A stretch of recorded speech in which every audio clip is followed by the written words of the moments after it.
दीन का जमाना था।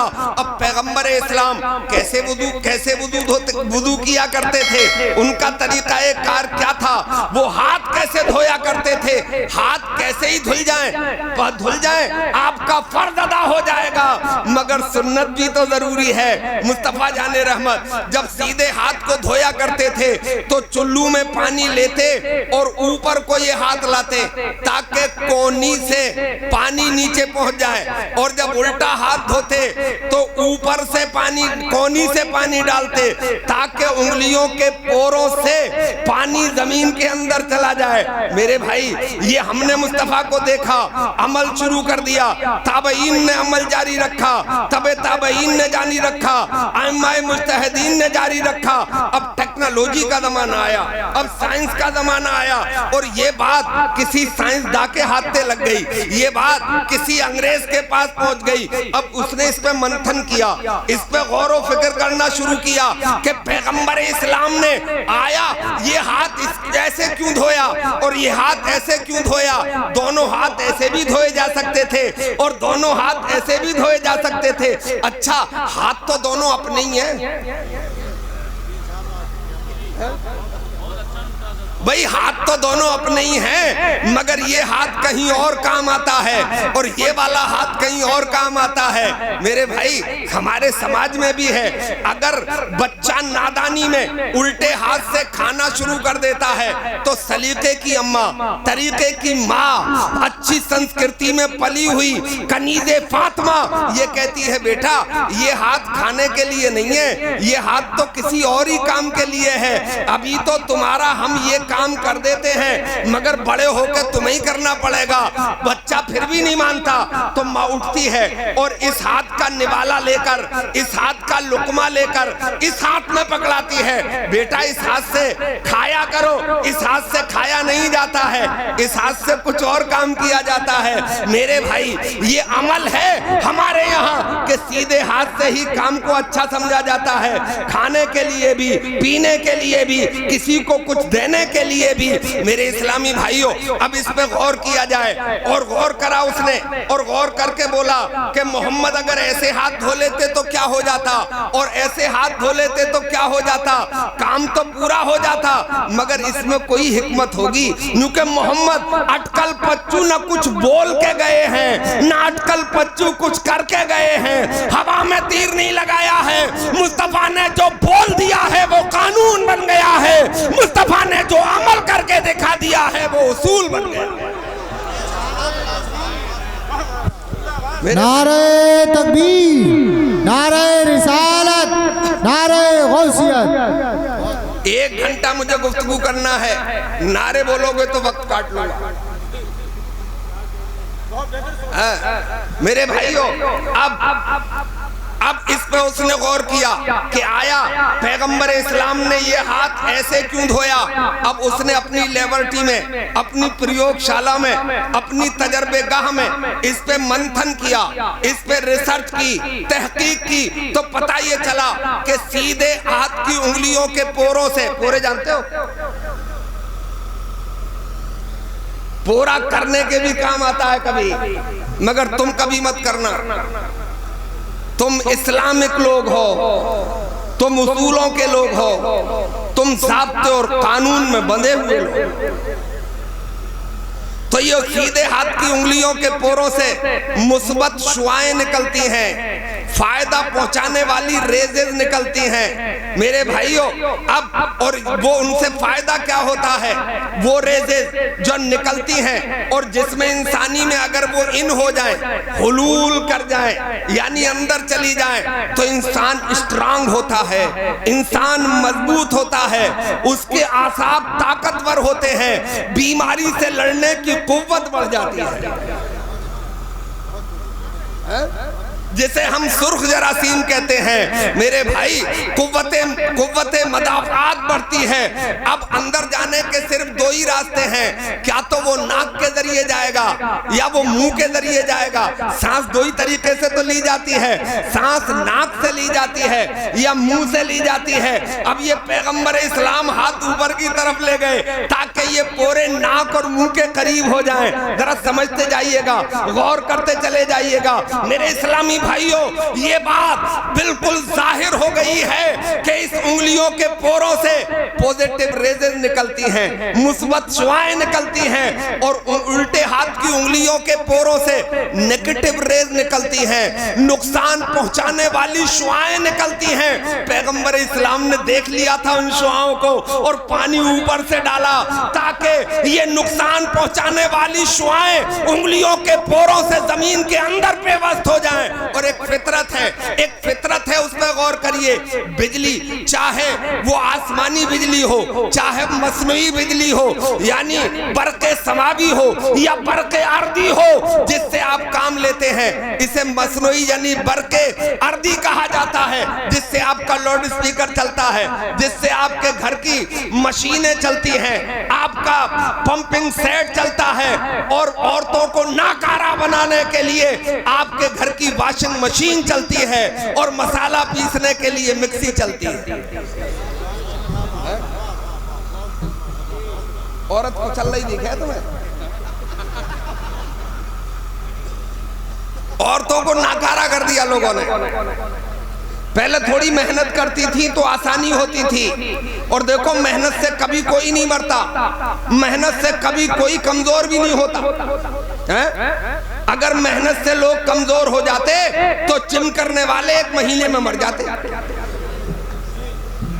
क्योंकि वो एक्स्ट्रा जिम करते, एक्स्ट्रा मेहनत करते हैं। और मेहनत करने वाले अगर मरते रहते तो मजदूर लाइन पे खड़े हुए मजदूर तो जल्दी मर जाते, मगर सेठ जल्दी बीमार होता है, एसी में रहने वाला शुगर का बीमार जल्दी होता है ना।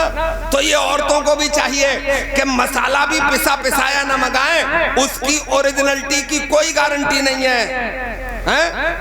आपके धनिये में गधे की लीद भी शामिल हो सकती है, आपकी मिर्चों में कोई ऐसा केमिकल भी शामिल हो सकता है जो आपको तबाह कर दे, जो आपको बर्बाद कर दे। थोड़े मसाले पे मेहनत कर ले सिल पे, तो तेरी वर्जिश भी हो जाएगी और मां बनने में आसानी भी हो जाएगी।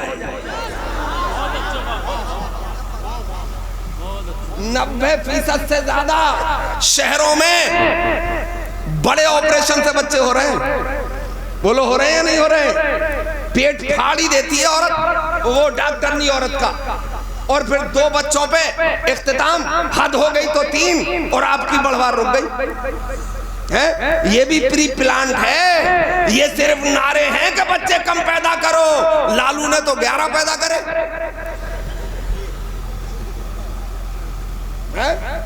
ये उनका प्लान है। और पेट फटने के बाद जब बड़ा ऑपरेशन होता है तो एंटीबायोटिक चलाया जाता है, जिसे हम अपनी सादा जबान में एंटीबायोटिक कहते हैं। असल में लफ्ज है एंटीबायोटिक। बायोटिक जरासीम को कहते हैं और एंटी मुखालिफ को कहते हैं। तो उस टेबलेट का या उस इंजेक्शन का जो एंटीबायोटिक होती है, उसका बुरा अमल जिस्म पे होता है। बाहर से आने वाली बीमारियों से लड़ने की ताकत खत्म हो जाती है। जब जो माँ खाती है वही बच्चा भी खाता है, इसलिए कि बच्चा उसी माँ का तो दूध पीता है। जैसा माँ खाती है दूध पीने वाले बच्चे पे असर भी वही होता है। तो उसकी घुट्टी में एंटीबायोटिक है, उसकी घुट्टी में मॉडर्न पैथी है जो आपको तबाह कर रही है। मेहनत करोगी तो इंशाअल्लाह घर में बच्चे पैदा हो जाएंगे और बगैर पेट फटे मां बनने का एजाज भी हासिल हो जाएगा। और वहां पहुंचोगे अस्पताल में तो फटे बगैर काम बोल दो, बोलने के पैसे नहीं चाहिए, है ना। हुआ ये कि हम अपने बेगम हजरत महल को ले गए पहले बच्चे पर, तजर्बा नहीं था, मगर कम लकड़ियों में तो उस वक्त भी नहीं जलते हम, फूके हुए पहले से ही हैं। हम जैसे ही पहुंचे और नर्सें टूट के पड़ी और बोली क्या पेन हो रहा है? मैंने कहा मैम पेन तो मैं घर ही छोड़ी आया। अब वो बोली क्या दर्द हो रहा? मैंने ऐसे बोलो ना, सर पे टोपी लगी हुई है, कुर्ते वाला मौलवी, पेन तो उसी को समझता है जिससे लिखा जाता है। अब वो मैम आ गई, ये सो रहे हैं क्या? अरे अगर मेवाती सो गया तो पूरी दुनिया सो जाएगी। तुम्हारा काम तो सिर्फ उपद्रव करना है, उपद्रव करते रहो, दुनिया को जगाते रहो। सुना यह है कि मेवाती का जब तक 40वां ना हो जाओ उसे मरा मत समझ लेना, न जाने कब कब्र से उठ के आ जा, पता नहीं है कब आतंक शुरू कर दे।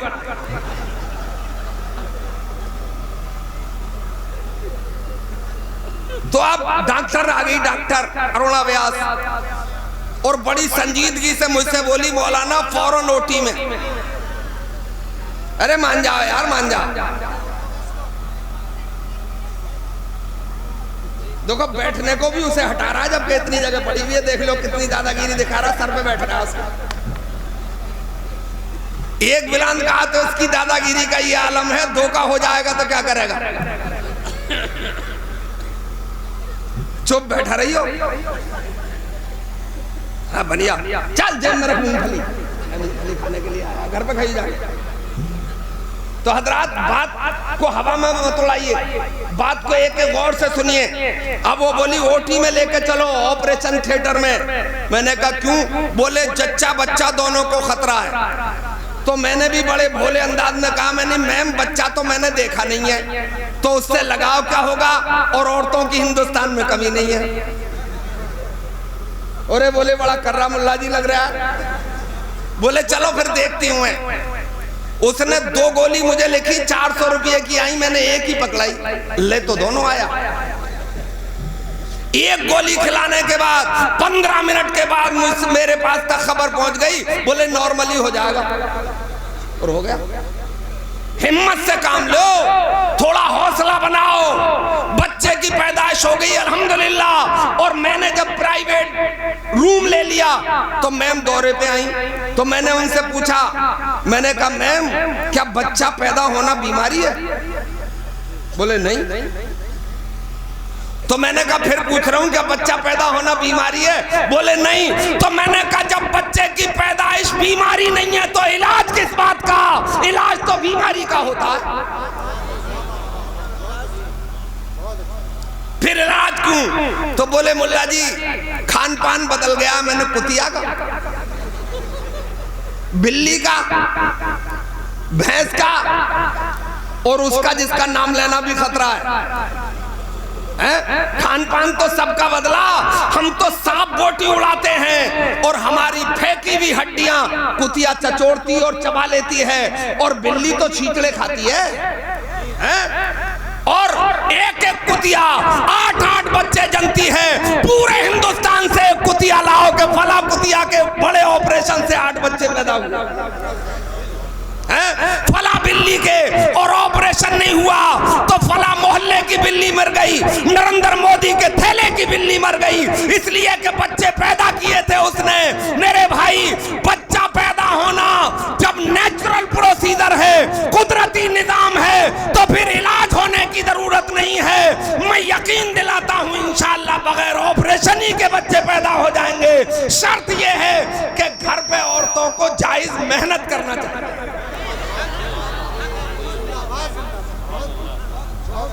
अच्छा हरामखोरी की तो इस्लाम भी इजाजत नहीं देता, तू क्यों फुहड़िया बन रही है? मेहनत कर। हजरत फातिमा तो चक्की चलाया करती थी, और इलेक्ट्रॉनिक चक्की नहीं थी, वही हाथ वाली थी। पानी ढो के लाया करती थी, और 22 साल की उम्र में विशाल हो गया था। 5 बच्चों की अम्मा थी। और किरदार देखो, अपने किरदार का भी जवाब नहीं, और जो बच्चा गोद में पल गया उसके किरदार का भी जवाब नहीं। तो हजरात बात बहुत लंबी चली जाएगी, मैं पोरों पे आ रहा हूं। आप भी आगे पोरों पे आगे हो तो जरा पिछले वाले सुभान अल्लाह बोलो। भाई पोरों पे आ गए। उल्टे हाथ की उंगलियों के पोरों से नेगेटिव रेज निकलती है।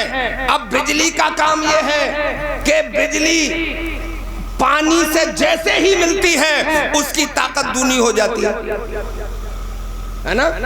वोल्टेज कमा रहे हो, अर्थ दे दो, एक बाल्टी पानी डाल दो, उसमें नीचे तार लगा के, अगर 50 वोल्टेज आ रहे हैं तो 75 हो जाएंगे।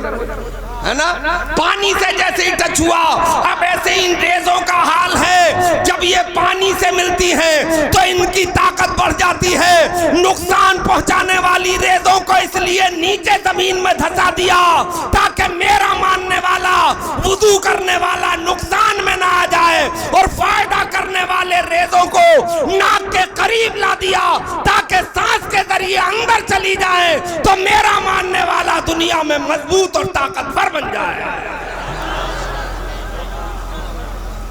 अब अंग्रेज रिसर्च करके चीख गया, बोले बारे मोहम्मद तेरा मुकम्मल जवाब कौन लाएगा? तेरा मुकम्मल जवाब कौन लाएगा? तेरे तो विजन का जवाब नहीं है, तेरी तो नजरों का जवाब नहीं है, तेरे तो दृष्टिकोण का जवाब नहीं है। जिस जमाने में रेजेस देखने के लिए, शुआएं देखने के लिए आले तैयार नहीं हुए थे, लेंस तैयार नहीं हुए थे, उस जमाने में तेरी नजरें उंगलियों के पोरों से निकलने वाली मुस्बत शुआएं और मनफी शुआओं को मुलादा फरमा रही थी। ये कमाल मुस्तफा की नजर का है। अब बरेली से आवाज आती है, जिस तरफ उठ गई दम में दम आ गया, उस निगाहे इनायत पे लाखों सलाम।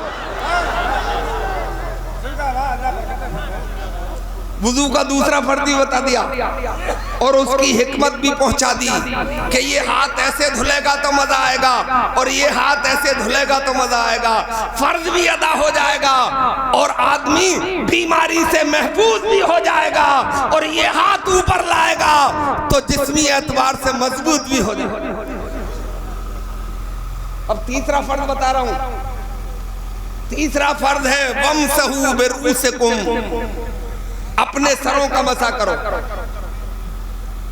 मसलक अहनाफ में, मसलक इमाम आजम में चौथाई सर का मसा फर्ज है। भीगे हुए हाथ से अगर चौथाई सर को आपने घेर लिया तो आपका फर्ज अदा हो जाएगा, और अगर पूरे सर को घेर लिया तो सुन्नत भी अदा हो जाएगी। सुभान अल्लाह, फर्ज का भी मजा आ जाएगा और सुन्नत का भी सवाब मिलेगा। और हम तो प्रैक्टिकल की दुनिया के लोग हैं, हम प्रैक्टिकल करके बताते हैं आपको ताकि आप देख लें। इन्हें मेरी तरफ देखो यार, इतना खूबसूरत लौंडा उधर को देख रहा, मेरी तरफ देख यार। उनके चक्कर में ज्यादा मत पड़ियो मेरे भैया। अब समाज की लड़कियां भी खूब होशियार दानिश्वर हो गई हैं, वो आसानी से जाल में फंसती नहीं है बल्कि फांस लेती है और फांस के तबाह कर देती है ना। पहले था कि मुस्कुरा के फांस लिया, अब तो वो तुझे मुस्कुरा के फांस लेंगे ज्यादा चक्कर में पड़ा तो, है ना। एक थे आंखों के टेढ़े मेढ़े, हमारे यहाँ उन्हें कहते हैं भेड़ा, यानी कहीं पे निगाह है कहीं पे निशाना। ऐसा लगता है कि देख मुझे रहा है मगर निशाना कहीं और लग रहा है। ऐसा ही होता है ना, अगर तुम में कोई हो तो भैया मुझे माफ करियो, मगर भेड़ा तो भेड़ा ही होता है यार। तो उन्हें कोई लड़की लिफ्ट ही नहीं कराती थी।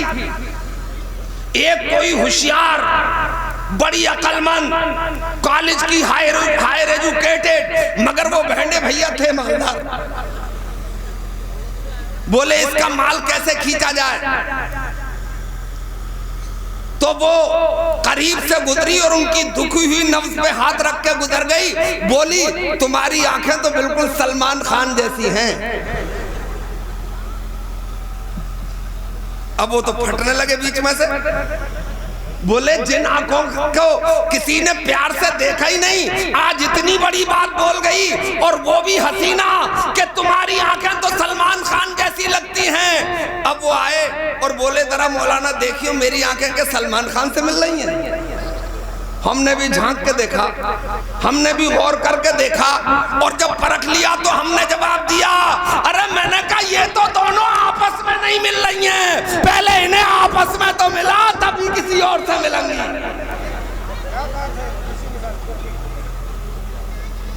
ये तो दोनों आपस में नहीं मिल रही हैं। तो अब मत देखिए उधर। तो चौथाई सर का मसा फर्ज है, पूरे सर को घेर लो तो सुन्नत भी अदा हो जाएगी। अब इसी ज़मीन में मुझे अपने पीरो मुर्शिद याद आ गए।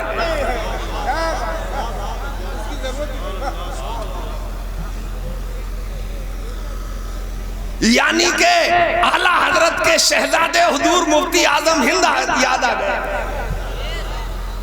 मैंने अपने बचपन में तकरीबन 10 साल की उम्र में टिकटिकी बांध के उन्हें मसा करते हुए देखा, वुजू में मसा करते हुए देखा है? और उनका अमल भी हमारे लिए मिसाले रहा है।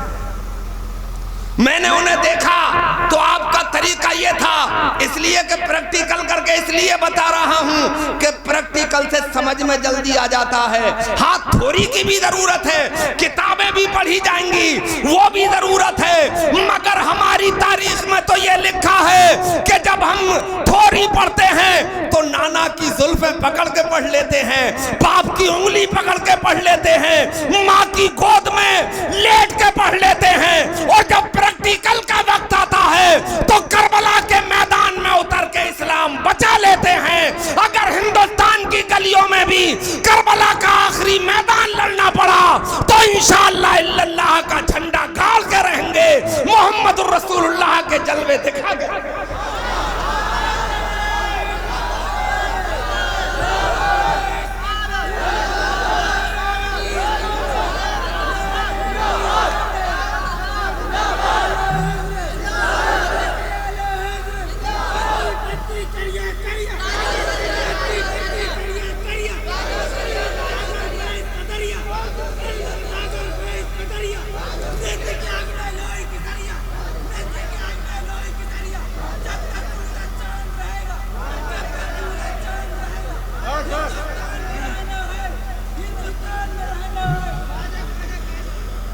हजरात,